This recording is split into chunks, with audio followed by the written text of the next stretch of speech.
আসসালামু আলাইকুম রহমতুল্লাহ বরকাত। গোলাম মাওলা রনি স্যার ওনার এই যে পোস্টটা একদিন আগে করছে, এটা একদিন আগের পোস্ট। উনি লিখেছেন, বাংলাদেশ ব্যাংকের গভর্নর পদ থেকে আহসান এইচ মনসুরকে অপমানজনকভাবে বিদায় করে বিএনপির কী লাভ হলো তা আমার মাথায় ঢুকছে না। ওকে, আর্থিক খাত একটি দেশের সামরিক খাতের চেয়েও স্পর্শকাতর। অ্যাকচুয়ালি ওনার এই কয়েকজন বড় মাপের বড় কথা, এই কি সুন্দর কথা লিখলো যে আর্থিক খাত একটি দেশের সামরিক খাতের চেয়েও স্পর্শকাতর। সুতরাং সরকার যদি অতীতের মতো হঠাৎ সেনা প্রধানকে বরখাস্ত করত, তবুও দেশ হয়তো এতটা ঝুঁকির মধ্যে পড়তো না। আচ্ছা, বিগত ইউনূস সরকারের সব কিছু খারাপ ছিল না, তার অর্থ উপদেষ্টা ভালো ছিলেন, গভর্নর ভালো ছিলেন এবং যোগাযোগ উপদেষ্টা ভালো ছিলেন। এরপর বিশেষ করে গভর্নর যেভাবে দেউলিয়াতের কবল থেকে আর্থিক খাতকে রক্ষা করেছিলেন, তার জন্য নিশ্চয়ই বিদায় বেলায় তিনি যেভাবে অপমানিত হলেন তা প্রাপ্য ছিল না। এরপরে অকৃতজ্ঞ কবিরা গুনাহ করার কারণে অতীতে বহু ব্যক্তি, গোষ্ঠী, দেশ ধ্বংস হয়ে গেছে।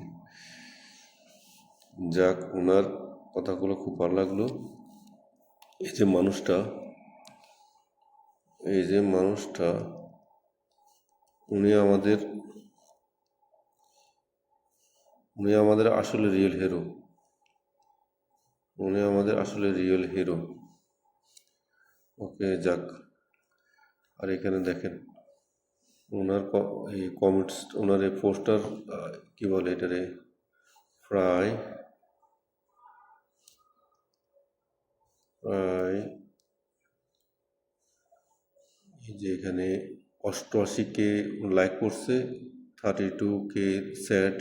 এটা ওনার পক্ষে, যে এটা পোস্টার পক্ষে। এখানে 2.3K লাভ রিয়েক্ট করছে, আর এখানে কেয়ার করছে 321টা, 118টা ও অ্যান্ড স্যাড লেগছে রিয়েক্ট করছে 107 জন। কিন্তু আমার মাথায় ধরে না যে এখানে 2.2K হাহা রিয়েক্ট করছে। এরা কী জন্য হাহা রিয়েক্ট করছে এটা নিজেরও জানে না। যাক, রনি স্যারকে অনেক ধন্যবাদ, গুণীজনের গুণী কথা।